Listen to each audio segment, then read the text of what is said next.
Hey there, it's Charlie, the Life and Career Redesign Coach.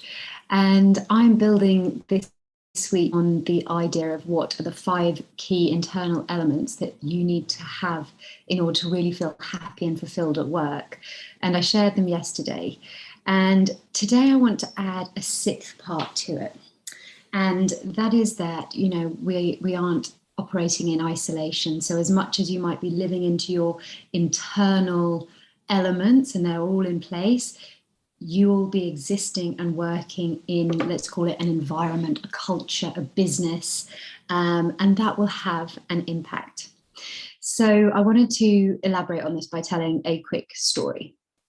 So imagine a chef, and he is going to work each day, or she actually is going to work each day, and she loves her job. Like, being a chef is all she's ever wanted to do. It is her absolute passion. Her purpose is to bring these new and exciting flavors to the world and delight people's taste buds with them. And she's obviously skilled at it. She's using all her strengths, and her values all around sustainability and sourcing and love, respect, and things like that. And so she's working in this restaurant, and, every day generally is pretty good. It's intense, but she gets a sense of satisfaction and reward because she gets feedback from the customers.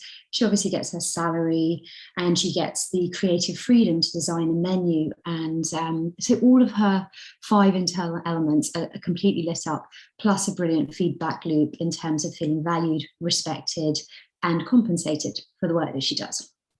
Now, one day, the ownership changes and the management changes. And with that, people leave. And actually, what she finds is she's working in this kitchen, which before, the fact that some of the equipment was broken didn't really bother her.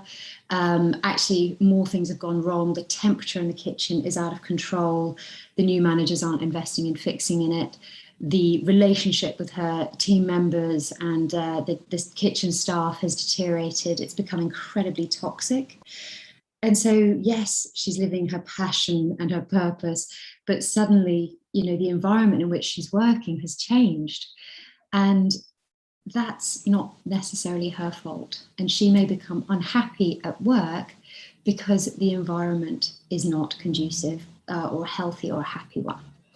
And what I find with a lot of the people that I coach is that they take this on themselves, particularly women. We blame ourselves. I should have made it work. I should have been able to fix it. And sometimes we can't. Look, I'm always advocating to have conversations, to try and resolve things, to try and learn, grow, improve the culture. And yet I've myself been in a situation where you as one person or two people may not be able to influence the culture. You can't always do that. And I really had to learn not to take that on myself and to blame myself.